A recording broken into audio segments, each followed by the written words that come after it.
ये कैसी दुनिया है। यहाँ पर हम किसी बंदी की तरह रहते हैं। ये किसी जेल की तरह है। यह हमें किस बात की सज़ा मिल रही है। हम पर कई जिम्मेदारियाँ ज़बरदस्ती डाल दी गई है। अगर काम नहीं किया तो खाना नहीं मिलेगा। ये कैसी भूख है जो कभी नहीं मिटती। माता पिता, बंधु सखा, पुत्र, मित्र, गुरु, ऐसे बंधनों में हमें बांधा गया है। यह संबंध रूपी बेड़िया है। चाह कर भी हम इसे नहीं तोड़ पाते। पता है कि इच्छाओं के पीछे दुख भी है, फिर भी इच्छाओं को हम छोड़ नहीं पाते। ये कैसी मजबूरी है। ना चाहते हुए भी दुख भोगने पड़ते हैं। यहाँ पर कभी कड़ाके की धूप है तो कभी कड़ाके की ठंड, तो कभी तूफान, कभी मूसलाधार बारिश सहनी पड़ती है। हमारा शरीर भी कई रोगों से पीड़ित रहता है।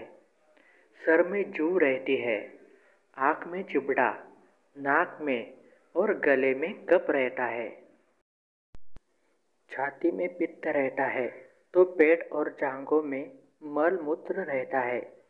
त्वचा में पसीना, बाल, छिद्र और कई सूक्ष्म जीव निवास करते हैं।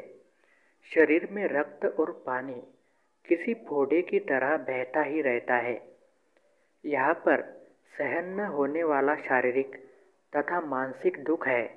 कभी बेचैनी तो कभी चिंता हमेशा लगी रहती है। मनुष्य को सुख मिलता ही कब है। ये नर्क नहीं तो क्या है। ये कैसी इच्छाएं है जो सब कुछ मिलने के बाद भी बढ़ती ही जाती है। ये भूख क्यों एक बार में ख़त्म नहीं हो जाती। मनुष्य बूढ़ा हो जाता है फिर भी ये इच्छाएं बढ़ती ही जाती है। दुनिया में ऐसा कौन है जो हमेशा सुखी रहता है। कोई भी नहीं। सुख तो केवल मन का संतोष है, पर उसके पीछे का दुख अति भयंकर है।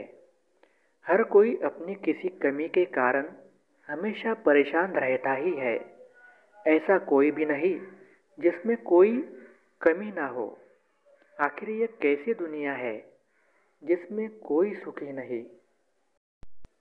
जीवन के दुख से बचने के लिए और सुख की खोज के लिए साधु लोग घर और नाते संबंध तोड़कर चले जाते हैं। कई लोग घर वालों की चिंता की वजह से नहीं जा पाते और जीवन के दुख मजबूरी में भोगते ही रहते हैं।